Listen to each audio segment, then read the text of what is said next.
Эрхэм хүндэт үзэгчдээ UBS телевизийн өглөөний мэнд Улаанбаатар хөтөлбөрийн шинэ дугаар эхлэхэд бэлэн боллоо.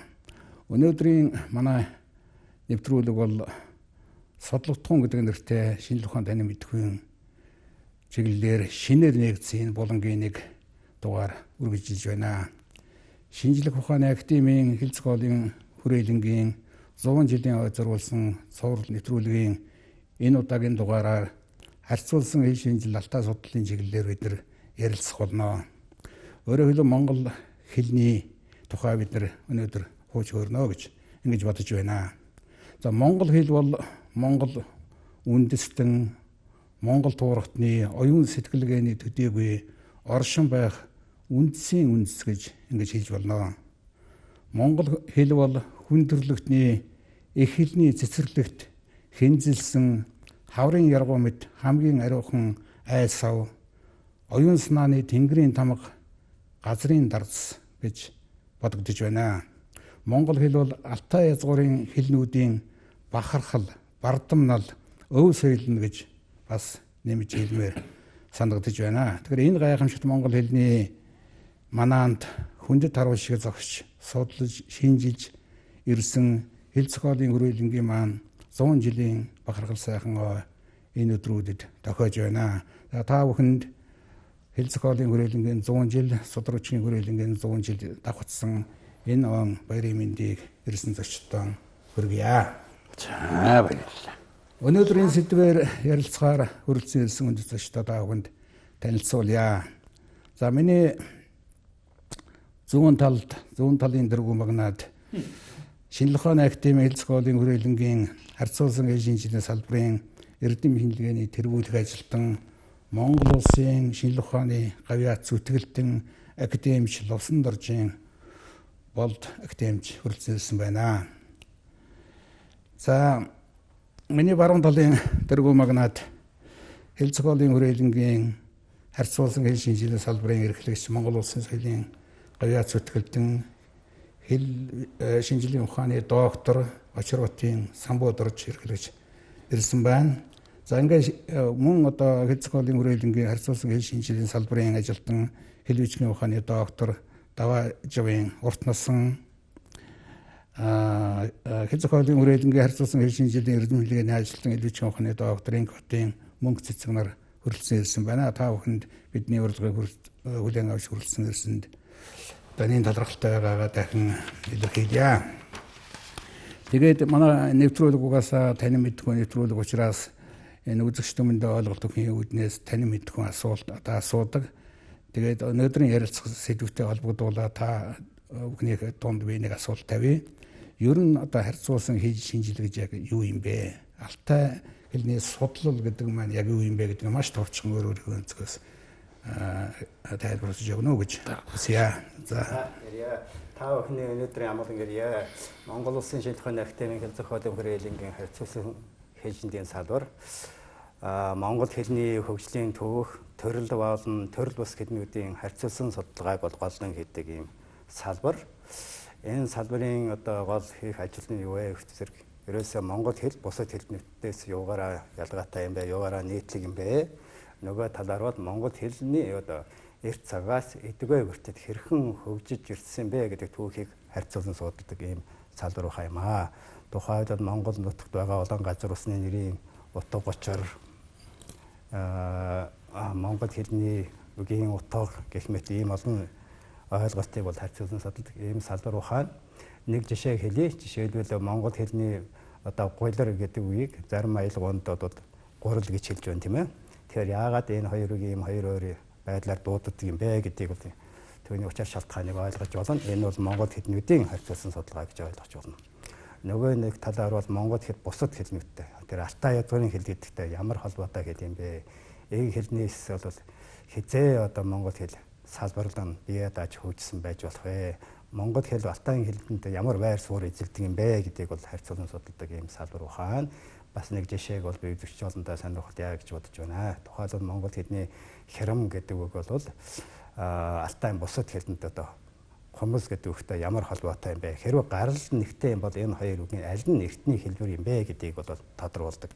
Ийм. За яг энэ чиглэлээр хэдүүлээ өнөөдөр жоохон нийлгэрэнгүй ярилцах байх гэж бодож байна. За саяын асуултанд болдог темчийг хариулж өгнө үү гэж хүсэж байна. За манай дарга ер нь үндсийн ярьчих шиг боллоо дөө. Ер нь соёл иргэншил хүн төрөлхтнээс шин соёл иргэншил яаж бүрддэг тухай олон янзын үзэл онд байдаг юм байна л да. Тэгээ бид сүүлийн үеийн үзэл ондоор бол газар зүйн орчин болвол маш их шийдвэрлэх нөлөөтэй гэж тийм үзэлүүд мэдээ давмгаалж явах шиг байна. Өөрөөр хэлбэл нүүдэлчд гэдэг маань одоо хятадын цагаан хэрмээс байгаль нуур хүртэл Алтай нураас Хянганы нуруу хүртэлх энэ өргөн уудын нутагт одоо зогссон амьдэрсэн нүүдэлчдийн ахуй соёлын нэгдмэл хийгээд онцлог байдлыг л судлан тодорхойлохыг одоо Алтай хэл гэж нэрлэдэг байна. Алтай хэл гэдэг маань бол жухамдаа нөгөө Алтай нурууны наагур цагуур нутгалж ийсэн үндэстэн гэдэг утгаараа том ялгаж байгаа том ял. Бид энийг эдгээр хэлнүүдийн нүүдэлчдийн хэлнүүдийн хооронд нэг талбайтай хөгжиж ирсэн зам мөрийг тодруулах. Ингэснээрээ одоо монгол хэл маань бол эртний мөн одоо өөрийн өвөрмөц сэтгүүдээр монголчуудын өвөрмөц сэтгүүдээр тулгуурсан ийм хэл гэдгийг л тодорхой харуулах гэж хэлж байгаа. За баярлалаа. За мөнгө цэцэг доктор. Ерөнхийдөө сая гол үндсэн онолыг бол манай болдогш бас хэлжлээ. Монгол хэл бол төрөл хэл гэдэг ойлголт, төрөл хэлний харьцуулсан шинжилгээг бол манай хүрээлэнд бол ийм судалгааг хийж ирсэн. За төрөл хэл гэж юу хэлж байна гэхээр тодорхой нэг цаг үед нэг ижил хэв шинжтэй байсан, хэлтэй байсан юм ард түмнүүд улс төр эдийн засгийн шалтгаанаар тус тусдаа одоо ингэж оршин тогтнох болж оршин тогтнох болж үүгээр үүнээс болоод одоо аялгуунуудын ялгаа их гарч ирдэг. Энэ аялгуунуудын ялгаа их гарч ирснээр бол аажимдаа урт удаан хугацаа он жилийн эцэст бол одоо бие даасан хэд хэдэн ийм тусдаа хэл үүсэж бүрлдэх ийм нөхцөлийг бүрэлдүүлдэг л дээ. Тэгээ өөрөөр хэлэх юм бол нэг хэв шинжтэй одоо эртний нэг хэв шинжтэй хэлнээс салбарлан гарсан хэд хэдэн ийм хэлийг гарлаар нь бол төрөл хэл гэж үзэж байгаа. Тэгээд монгол хэлтэй төрөл хэл бол одоо манч хэл ордог, манч монгол хэл бол төрөл хэл ордог. За манч монгол хэлийг бол одоо төрөл хэлний хүрээнд харьцуулсан судалгааг бол одоо хэл зохиолын хүрээлэнд бас хийж байдаг. Хийж нэг салбар судлагдах нь болоод явж байгаа гэдгийг энэ ташрам бас хэлье. За баярлалаа. За урьдчилан докторын. За хэл шинжилгээ ухаан гэж бол дотроо ерөнхийдөө бол хоёр хуваагдана. Онлын буюу хэрэглээний гэж хоёр хуваагдаж байгаа. За онлын хэл шинжилэл нь бол авиа зүй бидний мэдж байгаагаар бол тийм ээ өгүүлбэр зүй, бүтээвэр зүй тэгэл одоо прагматик тал руугаа бол одоо хэл шинжилгээ ухаан нь бол сэтгэж хэл шинжилэл, нийгэм хэл шинжилэл гэх мэтчлэн одоо ингэж холбогдож ирдэг. За харьцуулсан болон одоо зэрэгцүүлсэн хэл шинжилэл гэдэг маань бол энэ бүх хэл шинжиллийн ухааны салбар ухаануудтай холбогдож бүх шатны судалгаа хийдэг салбар гэж бол ойлгож болно. За тэгээд мөн дан ганц монгол хэлний судалгаа хийдэггүй өөртөө одоо тус хэлтэй холбоотой байгаа төрөл хэлнүүд болох монгол, түрэг, манж гэж холбогдно. Мөн төрөл бус одоо монгол, англич байдаг юм уу, монгол, францч байдаг юм ийм зэрэгцүүлсэн судалгаануудыг хийж идэг ийм салбар ухаан байнамаа. За тэгээ та бүхний ярианаас сонсч байхад үнэхээр энэ Алтай хэлний онол судлагдах харьцуулсан хэл шинжилгээний энэ судалгаа бол Монголын шинжлэх ухаан, тэр тусмаа хэл зохиолын хүрээлэнгийн анханасаа өдий хүртэл явж ирсэн одоо суурь судалгаадууд нэг гэдэг нь тодорхой харагдаж байна. За ингээд самбуударч салбарын хэрэгчээс асууя. Энэ ер нь энэ харьцуулсан хэл шинжилгээний энэ салбарынхаа тухай үүсэл хөгжил өнөөгийн байдал цаашдын судалгааны чиг хандлага талаар таныг тодорхой мэдээлэл өгөөч гэж хүсэж байна. Одоо манай салбар бол орчин үеийн Монголын шинжлэх ухаан үүссэн 1921 оноос эхлэн манай салбар 1921-ээс 40-аад оны хооронд бол монголчуудын одоо сургууль жүчиг, соёлын судалгааг олгоолно хийж байсан. 40-оос 70-аад оны үед бол монгол хэлний нутгийн аялал төрөл Монгол хэлнүүдийн харьцуулсан судалгаа хийхэд бол ихээхэн анхаарсан байдаг. 1960, 70-аад, 80-аад оноос бол монгол хэл тухайлбал алтан хэлнүүдтэй монгол манж хэл, монгол түрэг хэл, монгол солонгос хэл, монгол япон хэлний харьцаа холбоог бол харьцуулах энэ онлайн судалгаа болж нэлээд өргөжсөн гэж ингэж ойлгож байна. Одоо сүүлийн үед бол тус салбар ялангуяа зөвхөн одоо алтан хэлнүүдийг харьцуулан судлахаас гадна бусад хэлнүүдтэй ямар холбоотой байгаа талаар нэлээд анхаар судалдаг. Тус салбараар ялангуяа алтан судлалыг үүсгэхэд манай Ахмад үеийн эрдэмтэд академик Жирийн Чонго, Амангагийн тусан дэндугаа бол ихээхэн чухал хувь нэмэр оруулсан байдаг. Тэгээд тэдний шавнаар болох дараагийн эрдэмтэд тухайлбал Сумьяваатар, энэ Суга болдвагш, тэгээд Баялхан гэдэг судлаач байна. Түүнээс гадна Гоо Мижид Оржгой, Жамбал Сүрэнгаа зэрэг манай Ахмад үеийн одоо эрдэмтэд ихээхэн хувь нэмэр оруулсан. Тэгээд тэдний одоо оруулсан хувь нэмрийг бидний үе одоо ингээд өргөжлүүлж байна гэж ойлгож байна. Өнөөдөр бол тэдний гол төлөөлөгчд бид энэ сууж байгаа гэж ингэж тавчтай хэлж байна. Одоо яг өнөөдөр энэ танаа хэлшинжлийн нарцуулсан хэлшинжлийн салбарт одоо яг хэдэн хүн ажиллаж байна? Ямар улсууд, ямар сэдвээр? Ер нь бол хэл зохиолын хүрээлэл нь бол ер нь 40-оос 50 орчим ажилтай. Шинжлэх ухааны суур судалгаа хийж байгаа талаасаа ярих юм бол өнөөгийн Монголын одоо нийгмийн эдийн засагтай холбоотой маш цөөхөн ажиллаж байна гэж ойлгож байна. Тэгэхээр манай салбарт үндсэндээ бол 6 ажилтан ажиллаж байна. 96 ажилтан. Тэрний одоо 4 ажилтан одоо энд ирээд ингээд үндсэндээ ингээд төлөөл болоод ингээд бид ажиллаж байгаа гэж ингэж ойлгож байна. Тэгэхээр энэ ер нь шинжлэх ухааны дооны салбарт бол харьцангуй эрдэмжлэгийн ажилтнууд маш ингэж цөөн тоогоор ажиллаж байгаа. Нэг ажилтан олон одоо салбарт хүч сорох ийм шаардлага бол бидний өмнө тулгарч байгаа. Тийм учраас бид бас нэдэд эрч хүчтэй олон салбарт одоо хүчээ одоо тийм ээ гаргаж ингэж одоо ажилтгаа. Нэг ажилтан зөвхөн тодорхой нэг чиглэлээр уг нь ажиллахаас гадна бас бусад одоо тэгэхээр манай салбар харьцуулсан судалгаанаас гадна нийтийн хэлний боловсрол, Монголын ард түмнийг соён гэгэрүүлэх, орчин цагийн монгол хэлийг шинжлэх ухааны одоо суур судалгаанд хэл болгон хөгжүүлэхэд бас нэлээд хүч чармаалт гаргаж ингэж ажилладаг гэж бас хэлж болох юм аа. За баярлалаа. За болдогтын хэмжээс юм асууя. Энэ олон улсын алтай судлалын байгууллага гэж яг ямар байгууллага байдгийн бэ? Тухайн байгууллагын одоо тусгай шагнал байдаг дэрийг одоо та сурцсан байх. Тэгээ манайхаа шагнуулсан ер нь ямар судлаачд байдгийн чиглэлээр эхний асуулт байна. Дараагийн асуулт нь Монгол улсад алтай судлал одоо хизээнээс гэж ирсэн юм бэ? Монголд тухайн чиглэлээр одоо ямар судлаачид ямар бүтээл төрүүлж байсан юм? Одоо энэ чиглэлээр ажиллаж байгаа судалгааны чиг хандлагын талаар, цаашдын зорилтын талаар таны бодлыг сонсё. Сүүлчээс нэгтэй хариулчихгүй болно. За.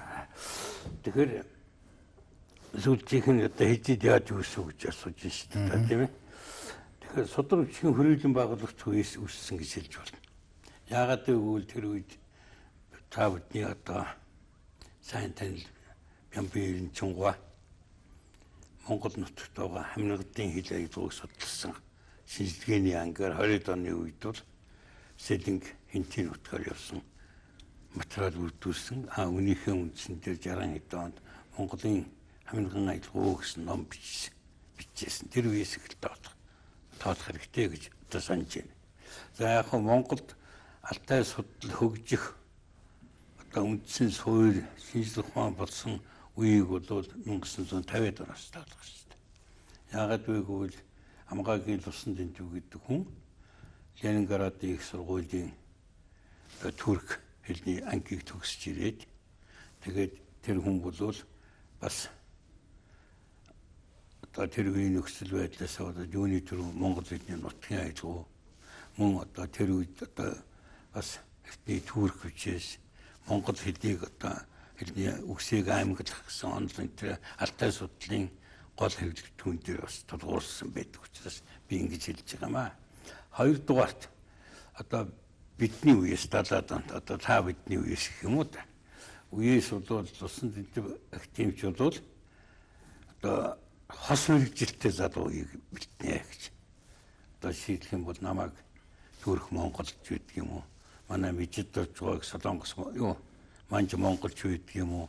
Сумьяаватар гоог Солонгос Монголч гэдэг юм уу? Ийм хос мэрэгжил. Одоо магадгүй та нарын үед ч гэсэн бас манай самбилтын төвийг бол аман зохиол, уран зохиол судлаач юм уу? Таныг бас одоо тэр үед бас тодорхой хоёр чиглэлээр явуулсан баг. За энэ байдал нь бол Монголд алтай судлал гэдэг ухаан хөгжих таатай нөхцөлийг бүрдүүлсэн гэж ингэж бодож байна. За 1990-ад оны сүүлчээр юм уу да. Яг хөө манай багшийн тэр ихсэн үйлээс та би залгамжлах үүднээс Монголын алтай судлалын холбоо гэсэн нэг тийм төрийн бус байгууллага байгуулж ирсэн. 97-8 он шиг санаж. Тэгээд тэрийн маань одоо тухайн үеийн шинжлэх ухааны академийн удирдлагууд анхаарч үзэж ер нь хэл зохиолын хүрээлэнд алтай судлалын сектор гэдэг төвч гэдэг юм уу ийм байгуулах хэрэгтэй байна гэж. Тэгээд тэрийгээр ажилласнаас хойш одоо бид одоо хэвлэл ном гаргадаг, гадаадд хүн сургадаг ийм ажил мэдээ өрнөсөндөө тухайд бид энд сууж байгаа урт насангууд Солонгост одоо Монгол улсын их сургуулийн Монгол хэл шинжилгээний танхимын эрхлэх төвшин төгсийг Оросд манж судлаар их мэтээр одоо бас гадна дотны өөрсдийнхөө болцоо боломжинд одоо тулгуурлаж хийж ирсэн. За түүнээс гадна одоо энэ Монголын алтай судлал гэдэг ийм сэтгүүлийг мөн тэр үеэс хахаа тийм ээ гаргаж ирсэн. Одоо 16 17 дахь дугаар нь гарах гэж байна. Энийг танд дараа нь барина. За бас биднүүсийн одоо хийсэн өөр нэг зүйл бол Монгол хэл бус хэлтэй хэрхэн олгогдох вэ гэсэн ийм цувралыг одоо бас 7-8 дугаарыг гаргасан энд би Монголын алтай судлал гэдэг хэсгийг бас ажиллалаа л да. Гэх мэтээр одоо ийм алтай хэл ард түмнүүдийн хэл соёлын нийтлэг хийгээд өвөрчлөлийг тодруулахад ингэж ажилласан. За бидний энэ ажил бас гадна дотны судлаач хүссэн юм болов да. Дэлхийн алтай судлалын хурал гэдэг тийм олон улсын байгууллага байгаа юм. Тэр хурал бол одоо энэ жил 63 дахь удаагийнхаа хурлыг хийсэн. Одоо жилд нэг удаа хуралдаад улсуудад таарч хуралддаг юм болов. Гол алтай судлалын эрдэмтдийг зангидж байгаа гол байгууллага маань тэр.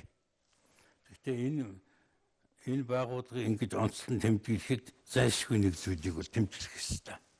Энэ байгууллага алтай судлалын алтан медаль гэдэг юмыг бий болгоод түүний тэр медалаараа бол Монголын хоёр эрдэмтэд шагнасан. Нэг нь бол академич Бямбын Ирэнчин одоо 50-аад оны сүүлээр үед 65 онд за 65 онд шагнасан академич Цэрэн Содмоос үеийн үед хэдэн онд авсан байсан 2005 он 15 онд юм байна тий. 15 он тий. Тэр авсан ингэж одоо бас урамшуул шагналд нь хамт явдаг ийм олон улсын байгууллага байгаамаа. Тэгээд бид одоо бас тэр байгууллагын үйл ажиллагаанд жаахан идэвхтэй оролцож манайхан энэ жилийн хурал тухайд бол одоо миний гарт манай энэ гурвуулаад одоо илтгэл тавьж идэвхтэй оролцсон улсууд байна л да. Энэ мэтээр бид хамтран ажилладаг юм аа. Далин хэлэхэд одоо манай энэ сэтгүүлд бол дэлхийн нэртэй алтай судлаач манай сэтгүүлийн редакцаар ус ажилладаг. Тэгээ наад сэтгүүл бол олон улсын хүрээнд ихнэр хүндтэй сэтгүүл болж их өндөр түвшинд одоо бэлтгэдэг юм байна лээ. Би нэг зүйлийг бас танаас сэдвээ босдон дэмжин биз. Ер нь алтай хэлний онол гэж одоо юу байна вэ? Энэ алтай хэл нь язгуурын хэлэнд одоо ямар хэлүүд хамаардаг юм бэ? Тэр бүтцийн онцлог ч юм уу? Ямар нэгэн онцлогууд яг энэ талаас нь. За яг вэ. Жохон онлын маягийн маргаанд асуудал асууж байна. Ер нь хэдийг бол гарал үүслийн хувьд нь үүднээс нь одоо анх яаж үүссэн яасан гэдэг. Одоо манайхны мэрэгжлийн үгээр бол мөчрлөх онол тийм ээ. Мөчрлөх онол яг мод шиг одоо ингээд олон салгаж өгч байгаа ингэж үздэг. Нөгөө төгөөр одоо хэлсэн хэв шинжээр залгамал нугархаа юу хэлбэргүй хэлж гэж зарим нь үздэг. Ингэж хоёр ангиллаар ангилж үздэг. Тун сонирхолтой нь энэ хоёр ангилдын аль ч талаар аваад үзсэн агуулгын багтаамжуулалт тохирдог. Тэр нь юу хэлж ийм вэ гэвэл одоо алтай хэлэнд хамаарагдж байгаа монгол хэлнүүд, түүх хэлнүүд, манж түнхүүс хэлнүүд. За бас зарим эрдэмтдийн үзэж байгаагаар Солонгос, магадгүй Япон гээд ийм олон хэлийг хамруулсан ийм онц байгаа юм. За яг төрөл биш гэж маргахын зэрэг маргадаг боловч хэв шинжийн үед үүднээс залгамал биш үү гэдгийг хэнч маргадаг. Тэгэхээр зэрэг энэ онцлол одоо бас тэр арга зүйн үүднээс бол бас хүлээн зөвшөөрч болох онцлоо. Хамгийн гол нь бид эцсийн зорилго бол алтай хэлний онолыг батлах эсвэл үгүйсгэхэд байгаа юм бишээ бидний зорилго бол. За тэр бол бидний хит ирээдүйн зорилго. Бидний давын өмнөх одоо өнөөдөр яаж байгаа зорилго бол эдгээр хэлнүүдийн хооронд байгаа түгээмэл хийгээд ялгаруулж байгаа өвнөх сонсгийг тодорхойлж гаргах. Тийм ч учраас одоо манай Бажилхангой ихтэл казах монгол хэлийг, манай Сумьяатаргой ихтэл одоо Солонгос монгол хэлийг, манай энэ охин гихтэл одоо монгол уламжлалт тал зүйдээ тулгуурлаад манж монгол хэлийг гэх мэтээр манай урт насан гихтэл одоо авиазын төвшөнд одоо гэх мэтээр самбуудар даргуулвал одоо мэдээ ерөнхийдөө зангидсан ийм судалгаа гэх мэтээр л одоо хүчтэй ажиллаж байна. Түүнээс гадна самбуу даргийнхаа юун дээр нэг зүйлийг тодруулж хэлэхэд биднээс бас зөвхөн одоо алтай хэлний хүрээ гэж судалгааныхаа ажлыг хязгаарлалгүй болсон та. Тухайлбал одоо би ихтэл монгол хэлний 5 дэлгэрэнгүй 5 бүтийг одоо өдөрт хариуц зохиолчилж байлаа. Манай мөнхцөг ихтэл одоо их хүчийг судлаар бас давхар ажиллаж байгаа. Гэх мэтээр биднээс бас зөвхөн алтай судал гэж язгуур юу үгээр бас өргөн хүрээд ажилладаг шүү гэдгийг бас тэмдэглэх гэсэн юм. Заварга хариулт авчлаа гэж ингэж бодож байна. Энэ манай үзэгчд сонирн байх одоо Солонгос одоо их ажиллаж байна. Солонгос хэлтэй судалсан болсон Япон хэлийг сонирхдаг тэнд амьдарч байгаа улсууд байна, монголчууд. Тэгээ бид нар чинь бүгдээрээ нэг төрөл хэлний улсууд юм шүү. Алтай хэлний язгуурын энэ савд багтдаг юм шүү гэсэн ойлголтыг авсан байгаа гэж ингэж бодож байна. За ингээд самбуударч доктороос тэр монгол хэл аялууны харьцуулсан судалгааны ашиг хөдөлгөөж ирнэ. Зөвхөн юу юм бэ? Дараагийн асуулт нь одоо харьцуулсан хэл шинжилгээний судалгаанд өвгийн гарал үүсэлдэг чухал байр суурь эзэлдэг тийм ээ. Энэ чиглэлээр бас сонирхолтой зүйлүүдийг манай үзэгчдэд сонирхолтой сайхан байна. За сая одоо манай судлаач нарын эрдэмтдийн ажлынуудын ярьж байгаа тэр алтан хэл гэж том айсав нэг бүлэг хэл байна. Энэ бүлэг нэг хэлийн бол монгол хэл тодорхой байр суурийг эзэлдэг байна. Гэхдээ монгол хэл ч гэсэн өөрөө дотроо олон одоо айсавдар бүлэг хэлнээс хуваагддаг юм хэл. Тэгэхээр монгол хэлийг дотор нь бол ойрын төрөл монгол хэл, холын төрөл монгол хэл гэж хоёр бүлэг туваажуулдаг. Ойрын төрөл монгол хэл нь одоо орчин цагийн монгол хэл, өөр монголчуудын хэл байна. За Шинжааны монголчуудын тийм ээ. Монгол хэл түүнээс гадна Оросын албаны улсаас байгаа халиг монголчууд, барайд монголчууд, эдгээр монголчуудын хэлийг бол ойрын төрөл монгол хэл гэж ингэж ангилах юм бий. Түүнээс гадна монгол хэлээр ярьдаг, монгол хэлнээс энэ эртний хэв шинжийг хадгалсан бааван хэл, дуншаа монгол хэл, монгол хэл, могол хэл гэх мэт ийм 10 гаруй юм монгол хэл байдаг. Тэгэхээр монгол хэл аялгуудын харьцуулсан судалгаа гэдэг маань тухайн монгол хэл аялгуудын хэв шинж, нийтлэг шинж юу байна, ялгаатай шинж нь юу байна, аль хэлбэр нь эртний хэв шинжтэй вэ, аль хэлбэр нь орчин үеийн хэв шинжтэй вэ гэдгийг монгол хэл аялгуудын өөр хооронд нь болоод монгол хэлний бичгийн дурсгалуудтай ингэж харьцуулсан судлах, ийм судалгаа гэж ингэж ойлгож болно. Тухайлбал орчин цагийн монгол хэлний жаргал гэдэг үгийг би бол энийг бол олон хүн баян ярих дуртай. Монгол бичгийн хэлэнд бол жаргал гэж ингээд бичдэг байна тийм ээ. Гэтэл ийм бас жаргал гэж хэлдэг бас нутгийн айлгуурууд байна. Тэгэхээр энэ одоо хэлбэрийн эртний хэлбэрийн тухайлбал Монголд жаргал гэдэг үг байж. Энэ хэлбэрээс нь орчин цагийн монгол хэлний тийм ээ. Одоо жаргал гэдэг хэлбэр нь үсчээ гэдэг ч ийм хэлний хэв шинжийг Алтан хэд бол цаагаар бас иймэрхүү харьцуулсан судалгаа гэдэг ийм салбар ухаан. Зүгээр юудчдад бас сонирхолтой байж магадгүй жишээ ярих гэхэд одоогийн монгол хэлний одоо эгшгээр ихсэн бүх үгүүд байж тийм аав ээж ах эгч гэх мэт энэ үгийг алтан хэлний хүрээнд бас монгол хэл айлгууны хүрээнд харьцуулсан судалснаар одоогийн эгшгээр эхэлжсэн бүх одоо үгүүд эрт цагт бол гээгүүлэгчээр хэлэгдэг байжээ гэдэг бол өөрөөр монгол хэлний эртний хэв шинжийн гэж тогтоож ийм тогтоосон байдаг. Энэ нь бол манай одоо судалгааны бас нэг сонирхолтой ажлын нэг гэж ойлгож болно. Нэг зүйл тодорхойлж. За. Энэ харьцуулсан судалгаа гэдэг яриад байх юм. Харьцуулсан судалгаа болж байгаа. Гэхдээ Монгол төрөл хэлнүүдийн хувьд харьцуулахад болж байна. Гэтэл монгол хэл шиг эртнээсээ бичих үсгтэй хэлийг одоо хам цагаас гадна харьцуулна гэдэг чинь хам цагийн судалгаа байна шүү дээ. Гол нь ерөнхий хэллэг онцлог. Тэгэхээр монгол шиг эртний хэл манай Самбудрж хэлээд байгаа. Их эртний бичгийн дурсгалтай хэлэнд бол түүхэн харьцуулсан арга гэдэг бол гол үүрэгтэй. Бодцвол та тэр талааснаас үл их сайн байна. Манай яг ер нь аливаа судалгаанд бол онлайн болон эргэлгийн ийм чиглэл явж байдаг шүү дээ. Тэгэхээр энэ хүрээлэнгийн тухайд бол онлайн судалгаан дээр бас нэлээд шүхэлжилдэг байх. Тэгэхээр энэ онлайн юмд бол тийм маргаан байх хэрэгтэй шүү дээ. Тийм ээ. Тэр маргаан байж тэр дундаас шийдэл гаргаад ингээ урагшаа явуулдаг. Бидний хувьд бол энэ харин тэр тусмаа бол энэ сонирхолтой санагдаж байна. Ер нь харьцуулсан хэл шинжилэл гэдгийг би юу гэж ойлгож байна гэхээр төрөл бас хэлтэй монгол хэлээ одоо зэрэг зүйл харьцуулж тэгээд дүгнэлт хийж байгаа нь бол сайхан монгол хэлээр бахархмаар санагдаж шүү. Аль хэлтэй харьцуулаад судлахад бол одоо маш том судлагдсан байсаар байдаг.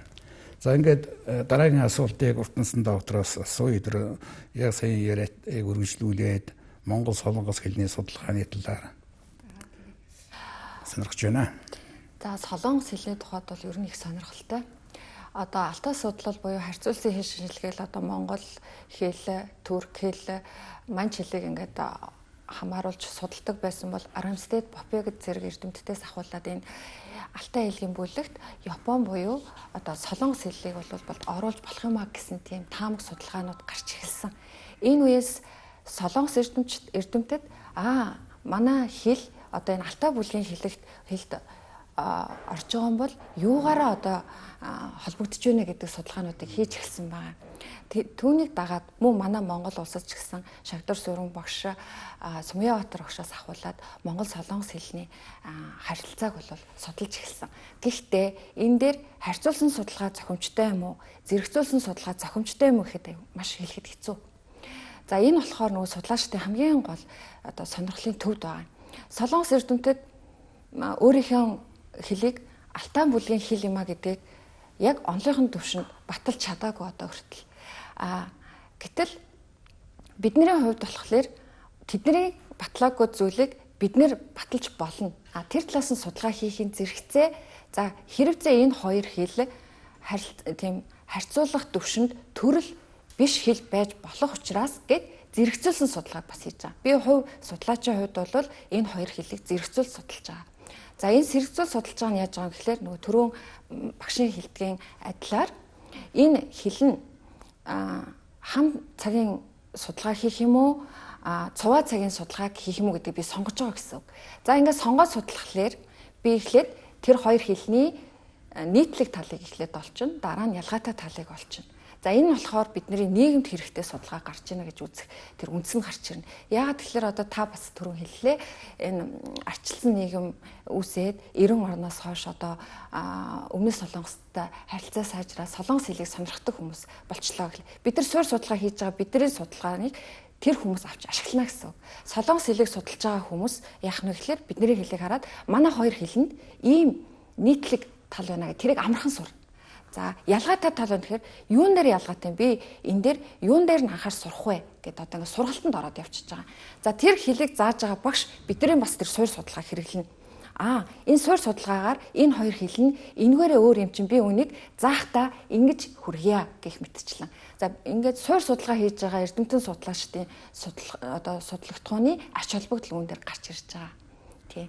За Монгол солонгос хэл нь бол цаашдаа сайн судлагдах шаардлагатай маш шин салбар гэж хэлж болно. Монгол төрөг хэлийг одоо багш судалж байна. Монгол манч хэлийг мөнгө цэцэг судалж байна. За самбууд орж дарга маань болохоор Монгол Японыг бас харьцуулж үзэж байна. Энэ бүгдийн одоо тэр практик ач холбогдлыг бид нар бол судалгааныхаа үр дүн гэж болоод жилийн жил тий тайлагнаад ажиллаа гэдэг өгнүүлж явдаг.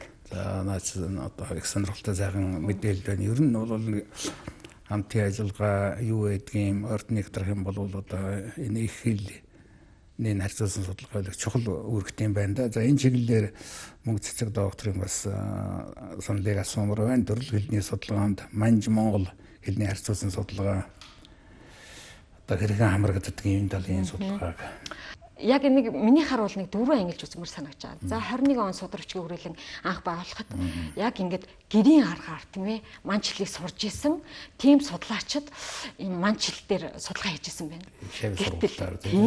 Гэтэл бүр одоо ингээд тусгаалan Монгол Улсын их сургуульд тусгаалan одоо манчлалын мэрэгчлэлтэн 45 оноос Монгол хэлний ангийг байгуулад тэгээд 57, 58, 60, 63 онуудад одоо тусгаалын манч хэлний орчуулагч судлаачдыг бэлдэж ирсэн юм байна. Энэ цагаас эхсүүлээд одоо нөгөө албан ёсны гэдэг тийм ээ. Ялангуяа одоо харьцуулсан хэл шинжилгээ орж байгаа энэ цагаас эхлүүлээд нөгөө манч монгол хэлийг харьцуулан судлах албан ёсны шинжилгээ ухааны үндэслэлтэйгээр судлах хэл шинжилгээний судалгаа бол эндээс шам тавьдаа явж байгаа. Гоо мэж тавчгүй эл мишиггүй. Тэгээд өнөөдрийн бидрийг хүрээд одоо энэ ажил бол тасралтгүй явж байна. Манай одоо тасагт бол 96 оноос хойш бол одоо хэм байна. Аюушчаа байна те төвшин төгс байна мөнх цэцэг ингээ миний бие байна мөнх бат байна ингээд манч хэлний харьцуулсан судалгаа үгийн сан үгийн гарал энэ талаар бол одоо нэлээд дөрвтэй судалгаануудыг ингээ хийгээ явж байна нийтдээ 50 гаруй өгүүлэл байна эрдэмшилгээний өгүүлэл 2 ганц сэдв зохиолыг гаргасан байна. 2 ганц сэдв зохиол нь бол Санкт Петербургийн Улсын их сургууль дээр манж монгол хэлний өвөл үгийн сэдвээр төвшин төс доктор бол докторийн сэдвийг хамгаалсан байна. За миний бие бол одоо бас яг Санкт Петербургийн Улсын их сургууль дээр 18 дугаар зуунд холбогдох манж монгол толь бичгүүдийн хүчин сангийн судалгаа гэсэн юм сэдвээр докторийн зэрэгийг хамгаалаад ингээд энэ салбарт бол энэ судалгааг хөгжүүлэхэд хувь нэмрээ оруулаад явж байна. За баярлалаа. Ер нь асуудлууд их л байна л да. Тэгээд цаг жоохон хэмс байна. Болд академичаас одоо шил Монгол төрөг хэлний судалгааны тухай асуумаар байна. Олон юм байна. Гэхдээ одоо цаг нэгэнт болж байгаа учраас би болд академичаас ер нь Монгол хэл шинжилгээний 100 жилийн ололтыг та хэрхэн дүгнэх вэ? Академич хүний хувьд асууя да. За их том үеийн асууж байгаа юм байна да.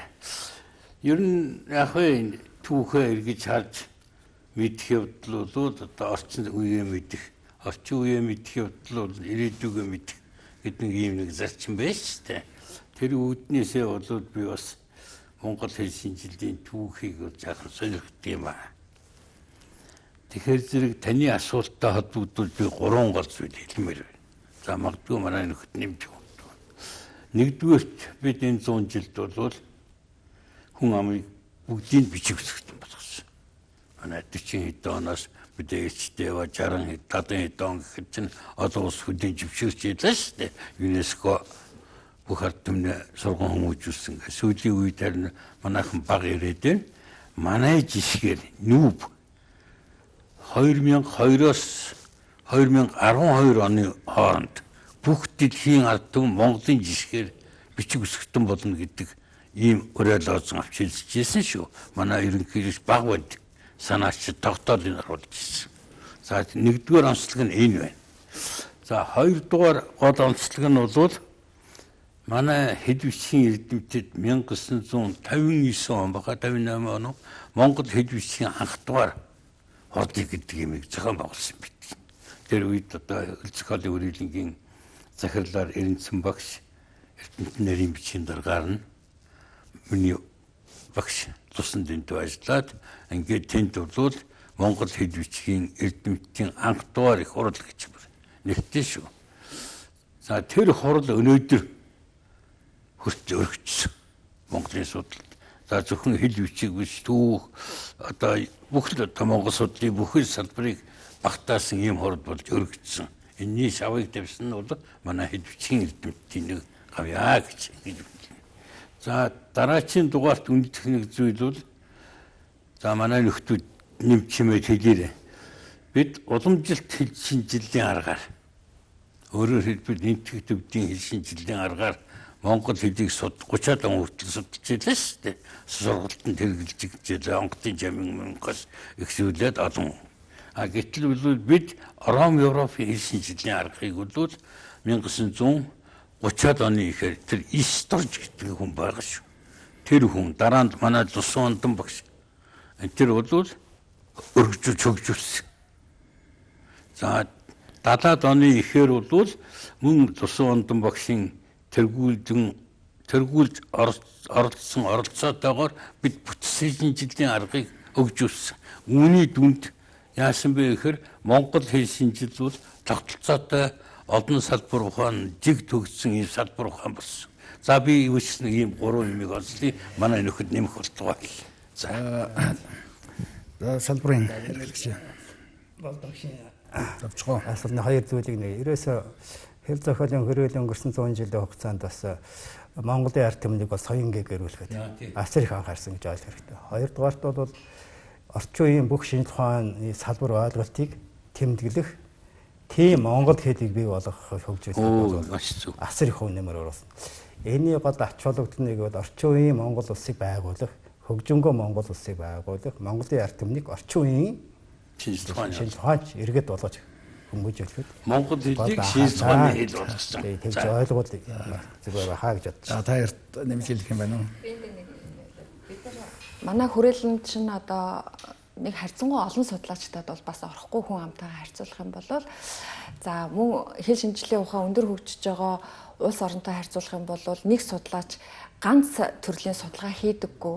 Заавалчгүй одоо өөрийн мэрэгжлээс гадуур дахин одоо тийм өөр төрлийн судалгаа хийх болдог. За энэ хэл шинжилгээний ухаан маань бол өнөөдөр цаг тутам, минут тутам шинэ арга одоо аргаар мөн янз бүрийн шинэ төхөөрөмж ашигласан ийм судалгаануудыг хийж идэг. За түүнээс бас хоцорчихгүй санаатай. Бас мөн туршилт аваад зүвч байдаг юм уу те? Бүтээвэр зүй, өгүүлбэр зүй гэсэн энэ онлайн тий компьютер хэл шинжилж байдаг юм уу? Энэ онлайн судалгаанд мөн тэр тренд болж байгаа тэр судалгахын судалгааны аргуудыг авч ашиглах. Тэр тоног төхөөрөмжүүдийн ч гэсэн мөн хэрэглэж сүүлийн үеийн судалгаа хийхэд бол хичээж ажилдаг. Тэрийг бас нэмээр санагдаж байна. За та бүхэндээ бидний урилгын хүлээн авч ирж байна. Үзэгч олон түмэнд энэ өглөөний мэд нэвтрүүлгээр сайхан мэдээлэл өгсөнд их талархаж байна. Тэгээд би бол хэл зохиолын хүрээлэнгээр бахархаа сууж байна. Тэр тусмаа одоо энэ харьцуулсан хэл шинжилгээний салбар маань өнөөдөр эзэнтэй өнөөдөр бол үнэхээр эрчим хүчтэй ингээд сайхан ажиллаж байгаа юм байна. Энд бол бахархаж байна. Ер нь харьцуулсан хэл шинжил алтай судлалыг ярина гэдэг бол Монгол хэл шинжилгээний төвшин олон улсын хэмжээнд өндөр төвшөнд судлагдсан болж байгааг нь л одоо илэрлэж ингэж бодож байна. Энэ бол өндөр төвшин гэж ингэж хэлмээр байна. Ингээд та бүхэндээ баярлалаа. Би ганцхан үг. За манай хэл зохиолын хүрээлэн бол бас олон төрлийн салбарын мэрэгчлэлтэн бэлдсэн. Тухайлбал та одоо манай хүрээлэн их сургуульд өнгө төгсөөд иржсэн задуугийн санжир тэгээ Монгол улсын одоо нэртэй том сэтгүүл манай жарчин байна. Одоо 3 эрдэнэ сургуулийн гэх мэтээр манай хүрээлэнд ажиллаж байгаа цаг үеийн шаардлагаар тийм өөрийн амьдралын болцоогоор тийм өөр газар очсон хүн бүхэн ийм мандайлахыг нэмж явдаг. Би одоо Ахмад хүний хувьд баярлж яддаг шүү. Ингээд та бол эрдмийн хамт олоннаас гарсан нэртэй сэтгүүлч болсон өнөөдөр бидний бүдэдад энэ цагаан нэвтрүүлэгт орж байгаад талархаж байна Ахмад. Ингээд алтай судлалын чиглэлээр гарсан номын дээжийг за би даргаасаа өмнө нэрийн өмнөөс бас барьчих гэж. За бодож байна. Авчлаа. Болгон сайхан. Тэгээ ер нь хэл зохиолын хүрээлэн бол энэ боловсон хүчин бэлтгэдэг их том соёлын уурхай шүү дээ. Одоо хэл зохиолын хүрээлэнгээр тэнд ороод ажиллаад гарна гэдэг бол нэг том их сургууль төгссөнтэй адилхан санагддаг. Яг миний жилийн төгсөлтөөр чинь Като айлма бид очиж ирсэн. Миний дараа болохоор Яданбатын Баатар, Саруулын эдэргээд багшийн дээгэн дэш одоо цогж байлаа да. За би бас одоо номын хариуд салбартаа нэг ном бэлгэлийн энэ он гарсаар хэвлэгдсэн миний хүүхдийн ном байна. Энэ бол би нэг 100 гаруй ном редакторсон. Тэр үний орчлын эмхтгэл байна. Энэ жоохон сонирхолтой байж магадгүй. Ягаад гэвэл ер нь цахим сэтгүүл зүй цахим уран зохиолын юмыг би хөндөж хэдэн жил яваад байгаа юм. Тэгээ цахим өгүүлэг гэж юм жижигхэн юм өгүүлэг ном бичсэн юм аа. За энийг салбартаа бэлгэлье. Баярлалаа.